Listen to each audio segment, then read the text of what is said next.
Bum, bum, ba-da-dum, bum, bum, bum. Opinions Unqualified.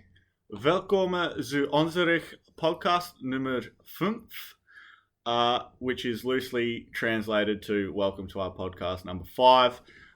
This is Sam. I'm here with Nixy. Hey guys, it's a milestone. Five's a milestone. I'm going to call it a milestone. Pretty much a milestone. Yep, five's a milestone. And it is also special because this morning when I was having a scroll through we get some analytics, I guess, and I was looking through that, and normally we are 100% Australia, our listeners, and to my surprise, I've seen 7% from Germany. And the great thing about these analytics is that it even goes into a little bit more detail than just Germany. So the region is Thuringia, if I've pronounced that right. And even tougher is the city, which is, I'm not even going to say it, Nixie, I'm going to show it to you, and you got to try pronounce that. Mönchengladbach. So yeah, we're going to go with Mönchengladbach is our city.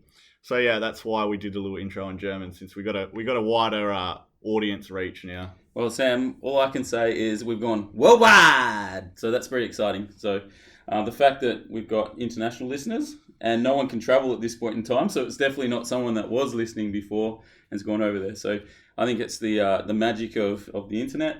Someone's just picked it up and listened, and the fact that we get so many listeners, it's not like just one person. It's like over 20. It's got to be double digits. Yeah. Could be the same person listening over and over and over again, though. But hey, if it's that good to be listening to on repeat, we'll take it. Absolutely. Well, I'm very excited today. We've got a new guest. As always, I'll get you to introduce our new guest in a minute because he's a very good friend of yours.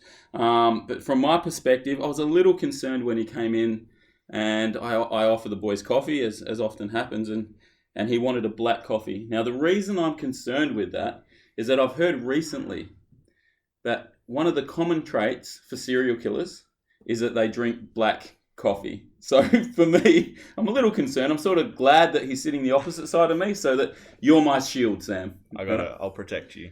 So all right, I'll go through with the introduction.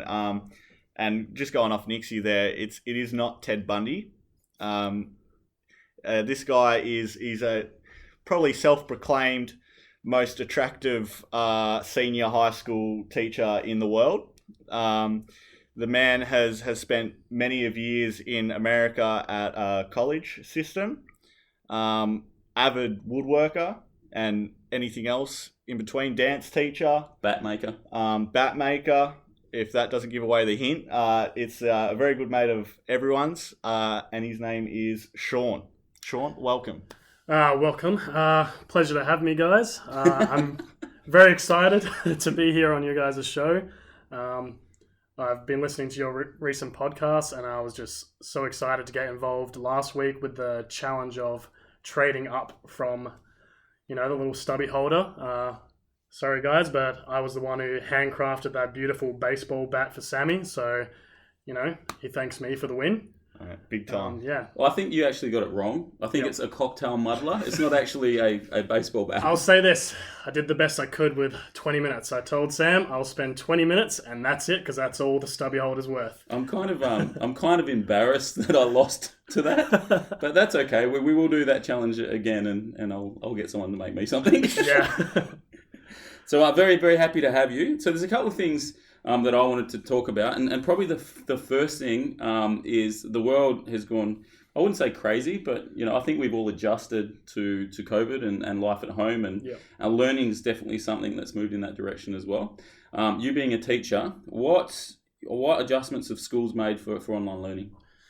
So for us in Australia, we got lucky that we didn't have to actually have that much time with kids away from school. Like right now, I think our attendance is back up to about 92 or 94% of my school, which is pretty good.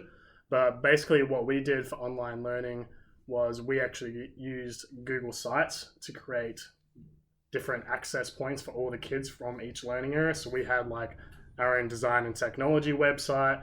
We had one for math, science, and everything was connected to the original school homepage. And this way, rather than just using stuff like Google Classroom, it actually created a better media and access point for the kids to access their work. That way they weren't just looking at this boring Google Classroom and going, okay, here's the activity for the day. It actually spiced it up a little bit, made it more interesting and more attractive to them. So that's one way we did it. A lot of schools I know were using stuff like WebEx, where they were meeting once or twice a week with their classes and actually having the teacher broadcast themselves to the class at a particular time. And that was good because they could still talk to the kids and have some sort of engagement with them, because that's what kids need to actually be engaged in what they're learning. That's pretty much all I can think of to begin with, but it's really depends on the school and what technology they have access to. So my school is lucky, every kid has an iPad, but schools that don't have that and they might have a lot less resources, they would have to send work packs home and stuff like that. So I can imagine that would be a pretty boring way to learn. Nixy, did you have an iPad when you were at school? Mate, I think computers come in halfway through my schooling, to be honest. Like, no such thing as iPads. You would have been in trouble, mate. Yeah, I know. One thing I've noticed, my wife works in education as well. She's a lecturer for adult learning. I won't drop the name, but adult learning centre. And they're actually talking about now changing the format of their classes so that they're having more classes online. So there's less contact hours with the teachers at the school. Obviously, with children, that's really, really hard. But I can definitely see a benefit of doing that with grown adults. Yeah. See, I took a few online classes when I was at university, and I loved it because you've still got the same amount of work, except you can choose when you're doing the work. Like, usually we'll get weekly modules. So if you wanted to knock out all your classwork in like 1 or 2 days, you were free to do so, and then you could free up more time. You didn't have to travel to and from the university, so it was just very time efficient. You just get on with the work. You might watch a short little video from your lecturer explaining what to do, get on with the assignments, done.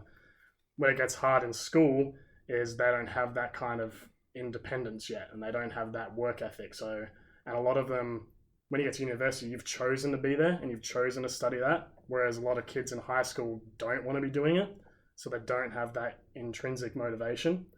And then it's also a lot simpler, especially for my school. We only go up to year 7 to 9. So any work we send home, it's hard to assess them on it because their parents really could just do it for them. Yeah. Whereas like a kid in a university, their parents can't do engineering classes for them, like unless their dad or whatever happens to be an engineer.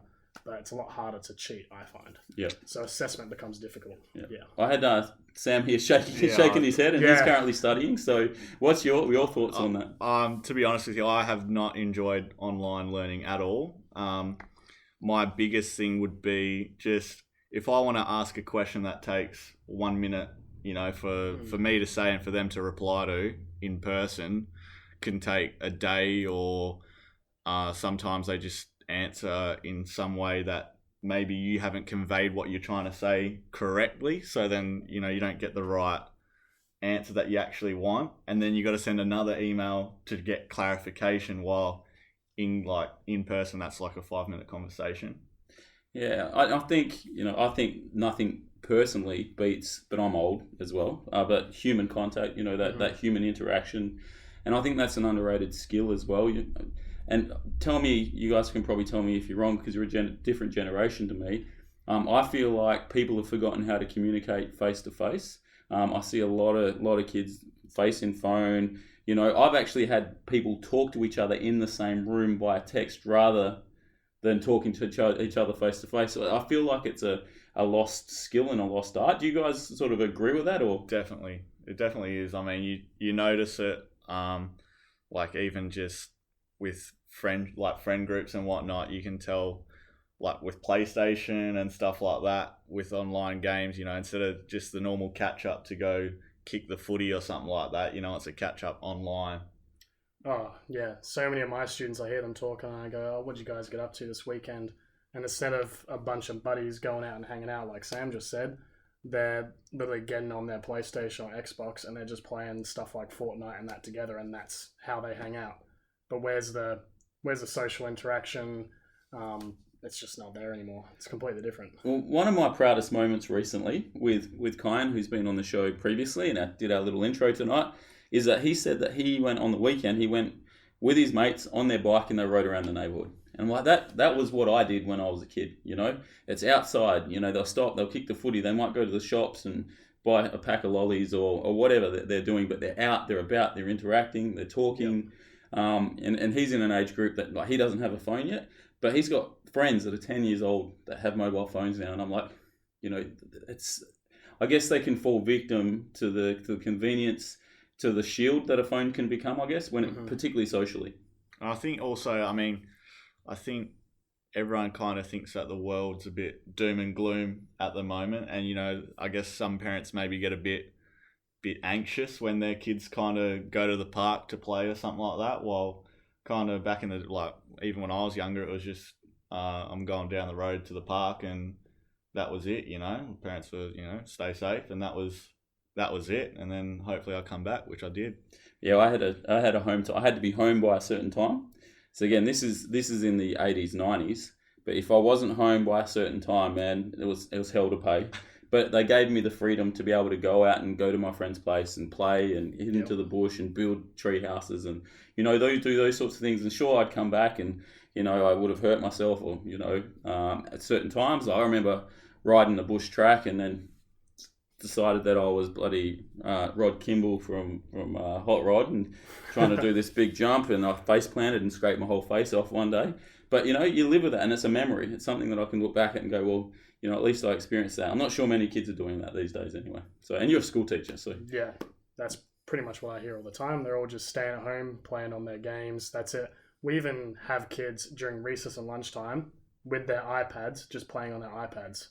It's like, what are you guys doing? Like, you're outside, you're having a break from class, take a break. Just do something with your mates. You don't have to look at a screen. Like, you get 20 minutes for each lunch.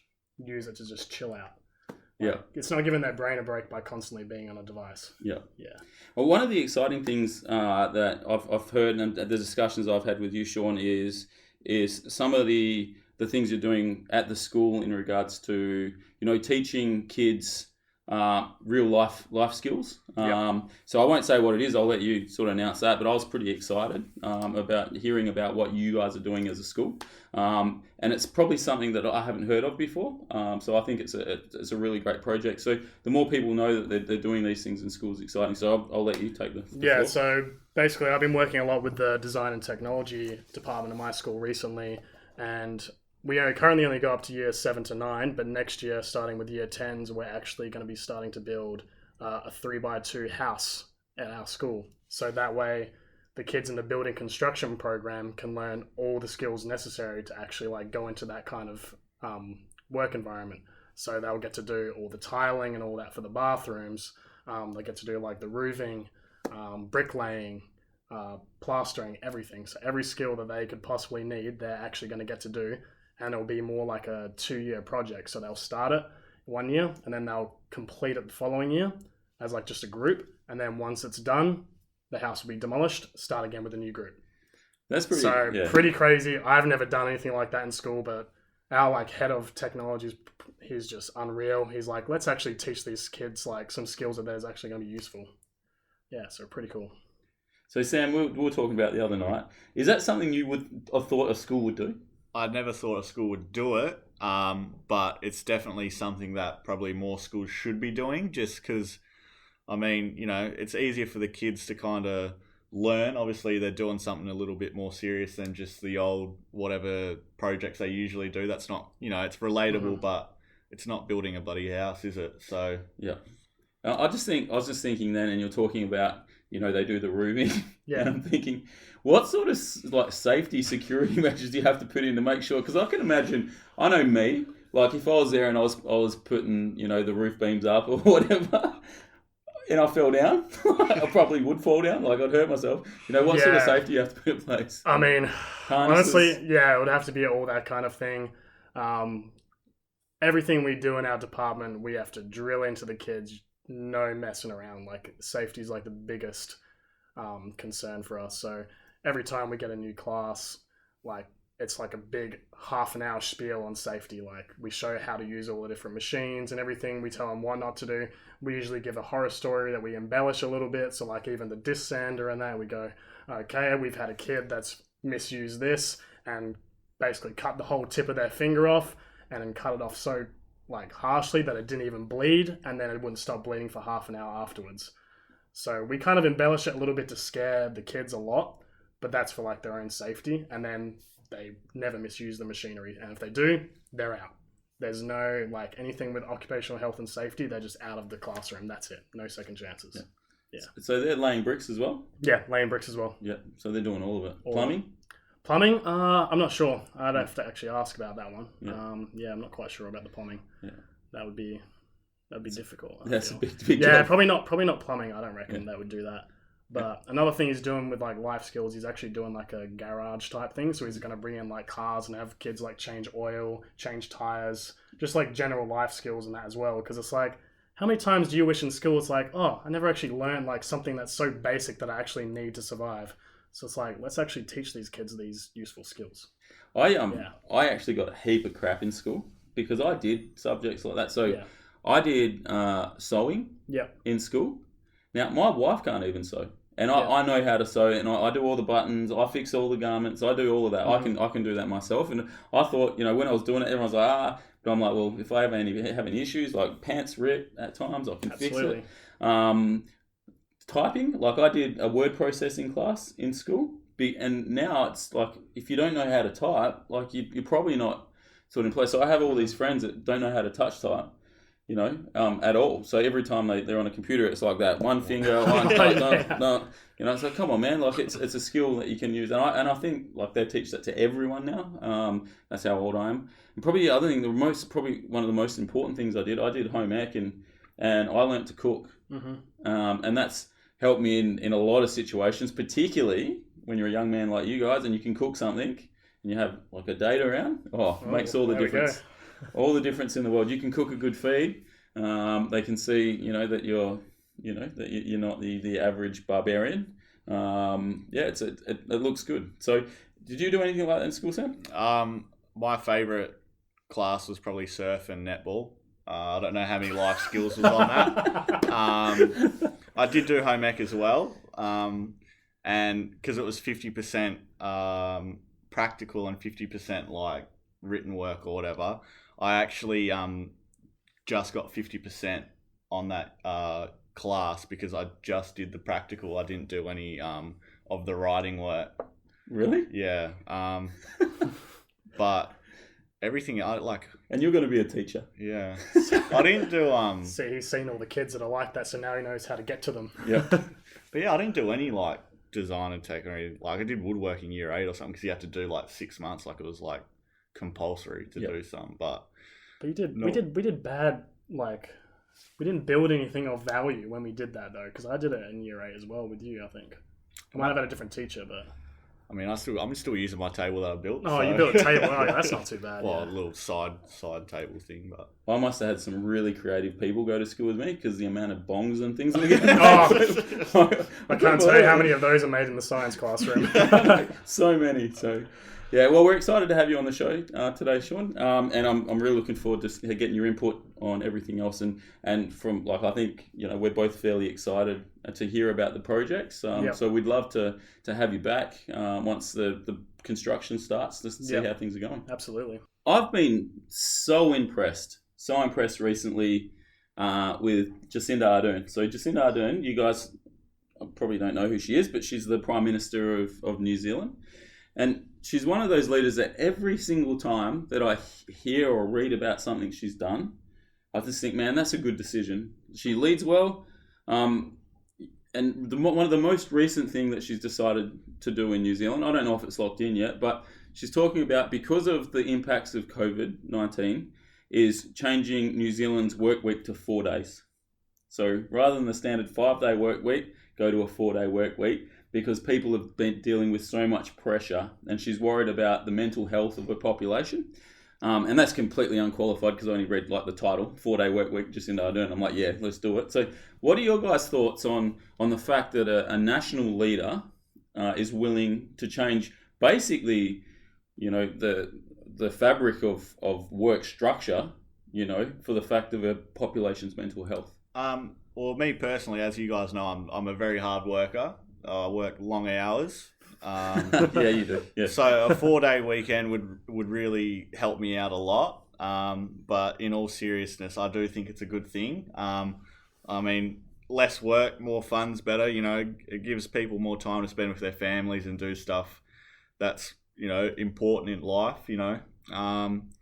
But I think it would be good because I think I did a while ago, I think one of the Scandinavian countries moved to a 4-day week or something like that. And I'm pretty sure it went quite well, you know, just the whole people were more efficient at work just because they were more relaxed and whatnot. So, I mean, good on them, I reckon. Get on the front foot. So, you being a teacher, Sean, if you went to a 4-day work week, do you reckon you'd be more productive or the limit in time would reduce your ability to do your job? Here's the thing. So I think in terms of like work production definitely would go up. And I think, like Sam said, there definitely was some sort of Scandinavian country that did it. I can't remember which one. But I know the studies show that work production went up even though they were at work for less time. So it wasn't actually affecting their economy negatively, even though you're actually having people being happier at work. But I don't know, I even find like every now and then you need to take like a day off work because you're like, okay, it's just getting too much and my just work ethic and everything's going down. You get in a slump. And then after one extra day off and a 4-day work week, you just seem to be revitalized and energized, right? So I don't know, I think it'd be a good thing. Whether you could get in all the curriculum for kids at school with only 4 days, that's the issue, but maybe add an extra hour onto every day. I would prefer to be at school 1 extra hour and have a Friday off, to be honest. But that sort of makes sense. What I'd like to know is do you still get the public holidays as well? So you've got a 4-day work week, but then you've got, I think there's like 13 public holidays in a year or something. Do you still get them as well? You have to. Have to. Why not? Unless they're on the same day. Yeah, they might be on the same day, but if not. But at the moment, if it's on a weekend, so say Anzac Day rocks up is on a Saturday, you get the Monday off. Yeah. So say it's a Monday, that becomes part of your weekend. So you have a 3-day weekend every single weekend. And then when you have the public holiday weeks, you're only working, but then you end up working 3 days and you've actually had more days off than the days you're working. Yeah, well, that's better. It's better for your mental health, isn't it? You know, more productive. Maybe you could revisit it and go, okay, maybe only these certain ones you're getting public holidays. The other ones we're just going to have to kind of scrap a little bit. Yeah. I don't know. That's one way you could potentially do it. Well, I'm certain ScoMo listens to our podcast because why wouldn't he? I mean, we've reached people in Germany. Exactly. Nixy, so clearly we're making an impact. Man, I'm a dude that works, and Sam will back this up, 60 odd hours a week. Like I just work. I wouldn't be able to achieve the things I needed to achieve in that period of time. So I actually think we'd get to a stage with a lot of people that they'd have a 4-day work week, but they'd end up working extra hours or going in on their days off, and and is that worse for your mental health than if because the stress involved of not getting the job done? Because I'm very organized. I need to get the job done. So I would go back in and then I'm like, well, it's time away from my family. I'm meant to have the weekend. So do you think there's a negative impact there? I think it depends on what job you're teaching. So I'm not saying 4-day work week would work for kids in schools, for high school and that. But for me, having that extra day off would be more me having a break, like an extra day break from actually teaching the kids. Because teaching itself in high school, it takes a lot of energy. And it's a lot of stress constantly managing the classroom, like 30-something kids in a classroom. So that part of it is what runs me down. The extra planning that I do outside of school anyway, that's always going to happen. And if I have to plan a little bit more, but I get a little less stress from actually dealing with the kids, that's where it might actually be beneficial. Yeah. So it depends on what you do, I think. I think Sam's probably the least qualified to talk here, so this is perfect conversation for Sam. No, I think as you said, people go in, maybe instead of calling it like a day off, you could maybe call it like a work from home, since now all these people are working from home now, so maybe they're a little bit more accustomed to it. So you go in for your 4 days and that 5th day is like a online or it's not mandatory. Like you can either go in and work or you can stay home and work from home kind of thing.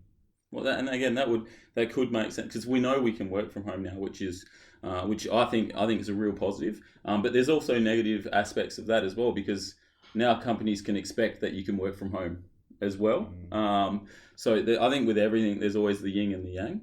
But as always, opinions unqualified, solving the world's problem in a 45-minute podcast. So I think it's a good discussion. Probably the other thing I wanted to talk to about Jacinda Ardhern particularly is that she was the Prime Minister of New Zealand. She got pregnant. She ran the country. She had the baby, all while she's been Prime Minister.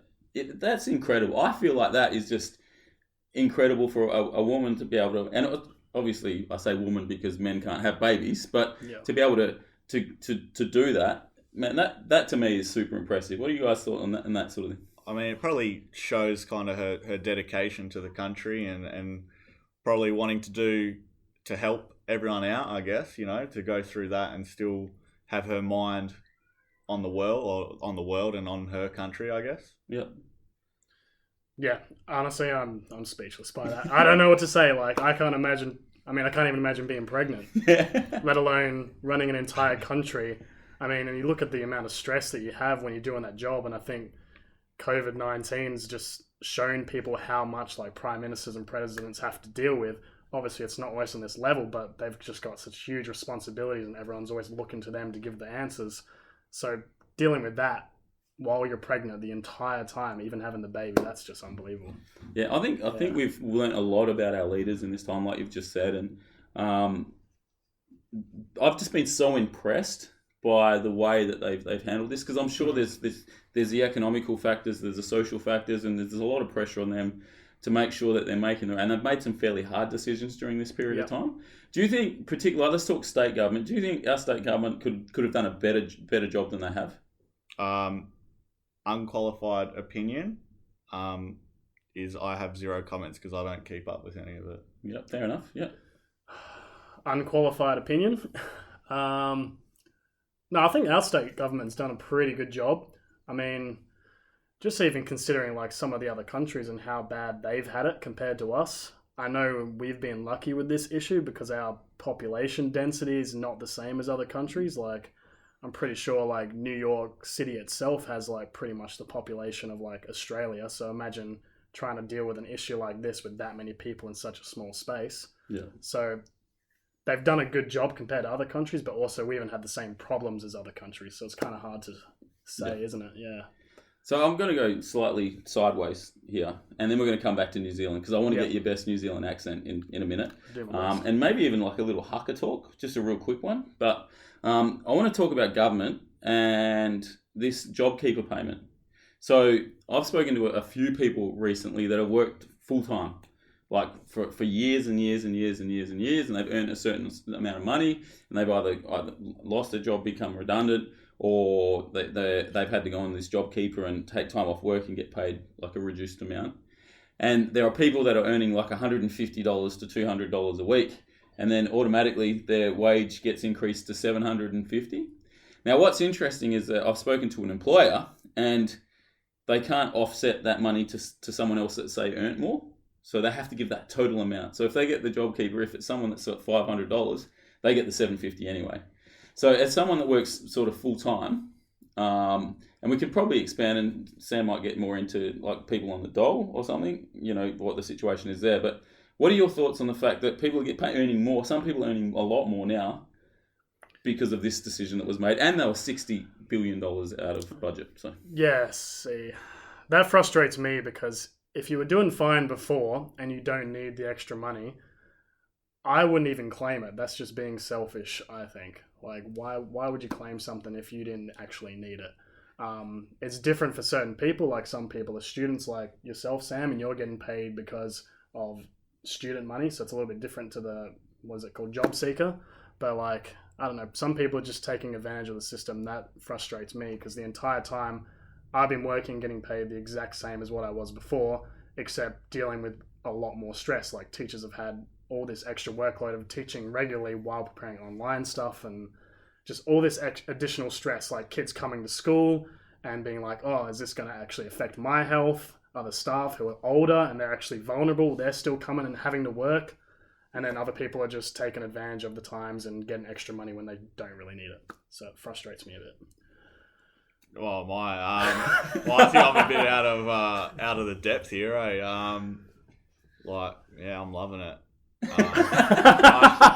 Well, I think Well, probably the actually, question with you, Sam, is because you're studying, obviously, you know, and you're going to get payments, and that's perfectly fine. And I think students are getting payments in place of things that, because they're usually, a lot of students are part, like casual workers, you know, so they have no ability to earn any money at all. So they're getting paid for that. It's the people that are on the dole. So they're on payments, and they were getting, say, $600 a week before. Now they're getting $1,100 a week. Like, does it make sense to you, Sam, that they've been getting paid double what they usually would, even though their circumstances haven't changed? Yeah, obviously, your living conditions don't change, I guess, and in fact, like, more stuff was probably closed, and I've definitely, well, actually, that's a lie, I've spent more money, but you know, like, you can't go out and whatnot, so obviously you got to be saving money there. So yeah, look, I don't think it's probably not the best, but you know. Well, we're probably not going to solve that issue, but I think it's something worth talking about. The only positive I think I see in it is a lot of the reason I think people were getting that money was that way they would spend more money in the Australian economy and try to boost the economy up. So if they're putting more money back in, it's actually good for like the small businesses and stuff. Like, they were wanting people to spend money. That's the only upside I can see, but 60 billion off. That's not good. Yeah. And again, thankfully it was the other way. So they actually budgeted 120 billion, and it's actually 60 billion that it's going to cost. But they're going to review everyone that's got payments. But again, interesting discussion, interesting decisions, and I can't imagine being in that seat having to make those decisions, particularly as quickly as I had to make it. Yeah. So back to New Zealand. All right. Thoughts on? I had a discussion with someone today, and I actually don't agree with him. So he thinks that New Zealand shouldn't be allowed to do the haka before sporting events. It's like the greatest moment before, like, or apart from the actual game sometimes. But sometimes the haka is probably better than the game if it's not a good game. I think it's just so powerful when you watch it. You get like the jitters and everything. So he was saying that it's not fair because Australia doesn't have one. So I'm like, well, it's a cultural thing, you know? Yeah. Like, it's their culture. It's a war cry. You know, it's meant to be intimidating. I loved it when we played against New Zealand and they did the haka right in our face. I loved every minute of it. I was like, this is fantastic. I get to experience their culture.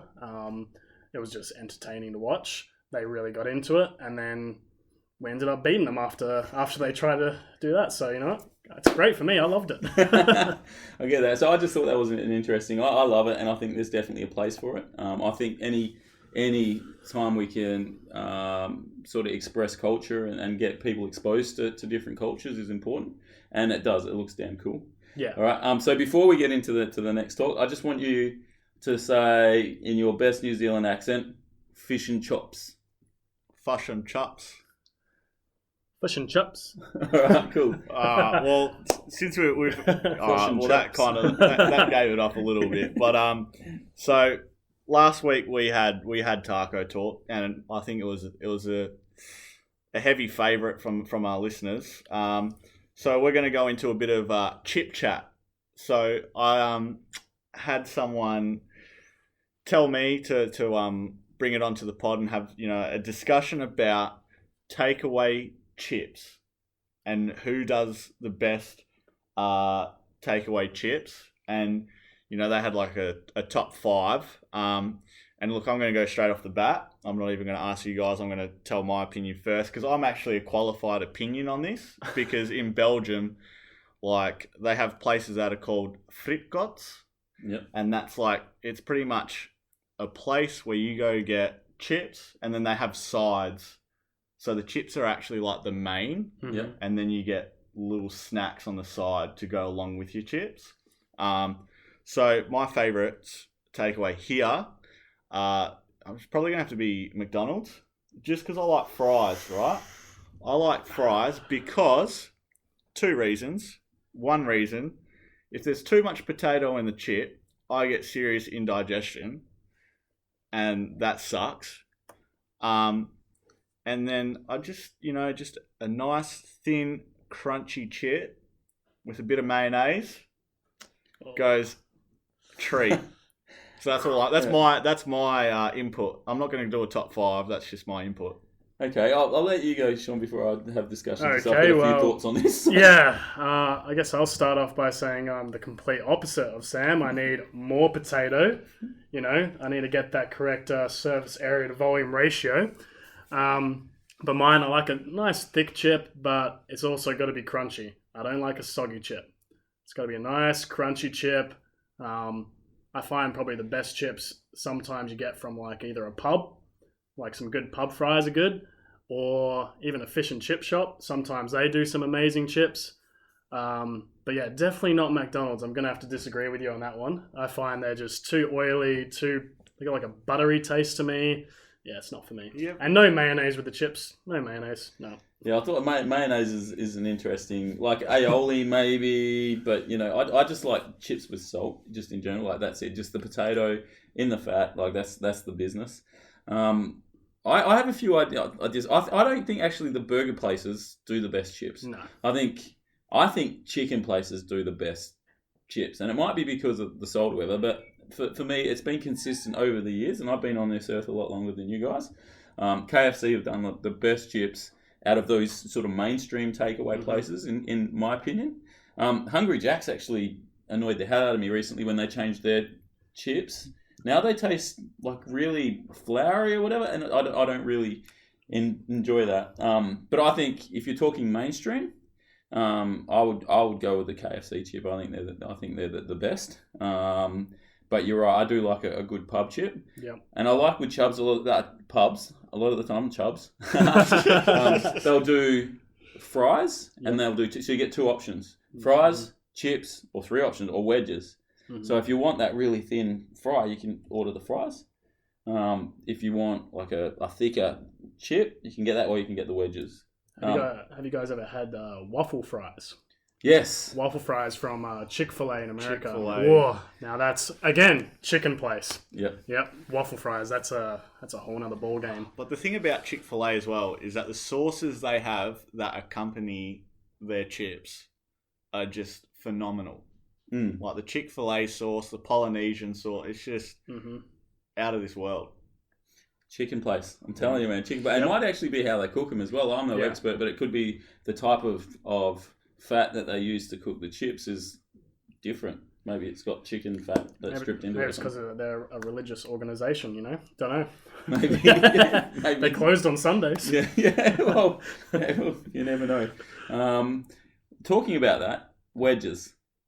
So for you, like, are you a wedges skin on? Wedges skin on? Skin on. Yeah, skin on. Sweet chili, sour cream. Yeah. Mix them together. So say this was your last meal. Yeah. And you had to have potato in a certain way. So we've moved from sort of the chip chat to a little, like, would it be a chip? Would it be a wedge? Would it be something else? I'd have to go, it would either be a chip or I love a good potato bake. Yeah? Yeah, I love a good potato bake. So with like a French onion type, like, is that what you have in your potato bake, or just a sour cream?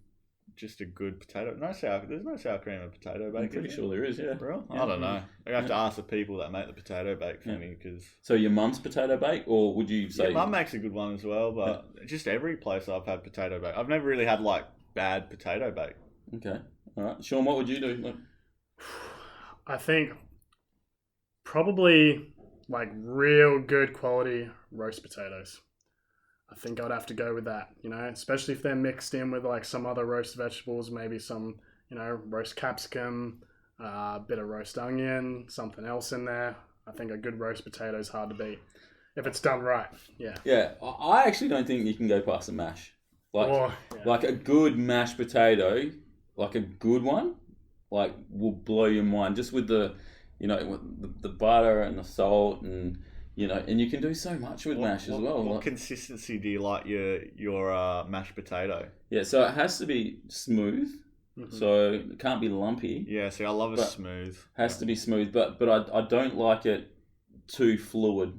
So it's got to have like a solid base. Maybe like a, I'm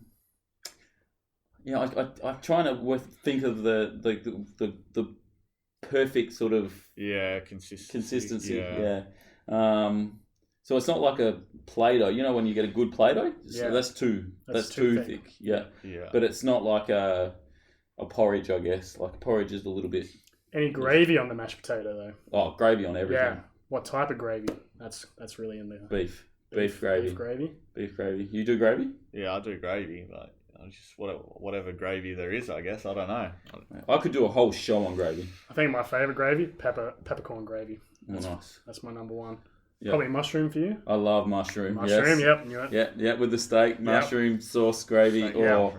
Yeah. Well, anyway, I mean, I think that fries or chips discussion, chip chat, had some good points there, and I think that's definitely something, Nixy, that we could maybe have a little drive-through series of our ratings, and we can put to use our Sun Nixies, since I've cropped the image ready, but we actually haven't gone anywhere yet. But you know, that's in the it's going to be there sometime. Well, this week what we'll do is we'll ask people to send through their favourite chips from a takeaway outlet, and we'll go and try. We'll go try 5 of them. Yeah, we're just going to try all of them. Yeah. So we'll try all 5 of them, and then what we're going to do is we're gonna rank them as well as give them a Sam and Nixy rating. Sam and Nixy, love it. Yeah. So send in your thoughts on the best chips.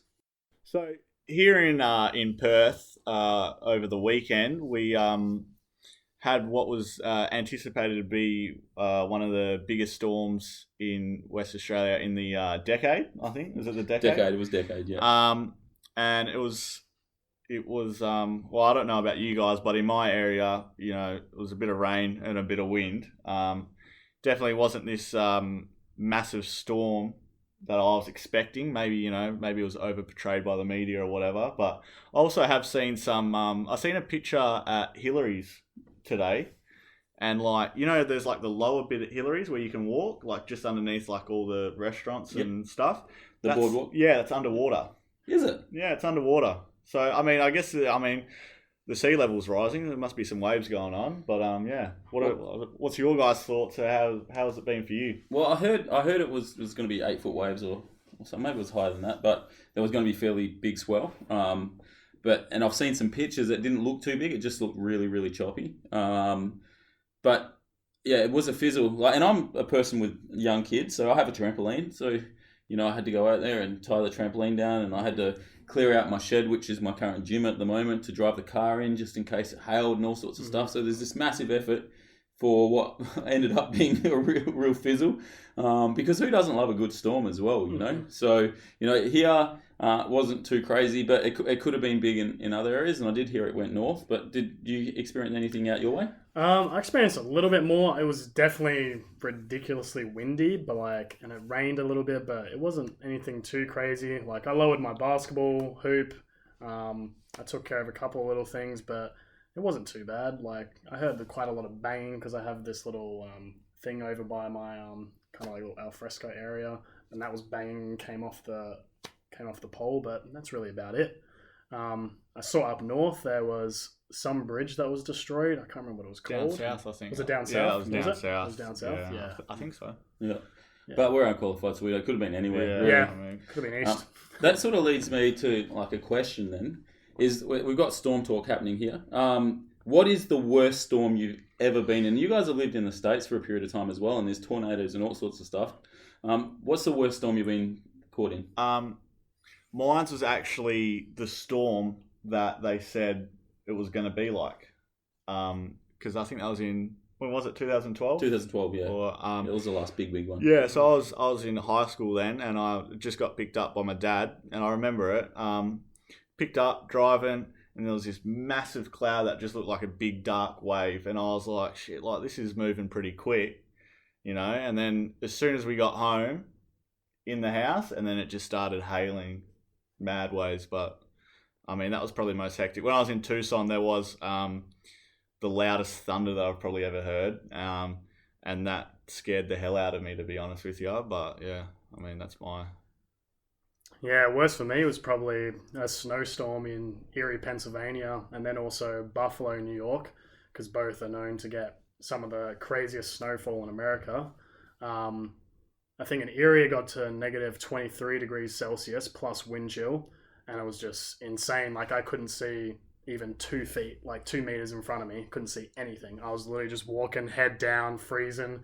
An Australian over there, so I didn't have the right gear. I was ridiculously cold, but you know what? I got through it.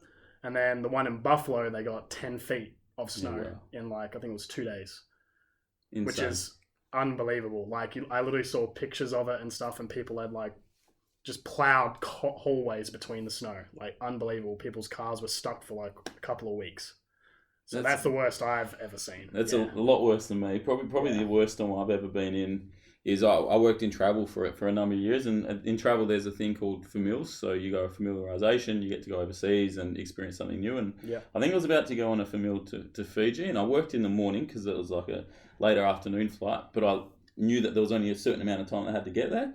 So I was driving in this storm, and I couldn't see the bonnet in my car. It was raining so heavy, didn't matter how fast and it was like a white rain. When you've seen that raining so hard, it was like a white rain. I couldn't see. I had to pull over and just hope that I wasn't still on the road when I pulled over, because I couldn't see anything at all. But it was unsafe to drive in.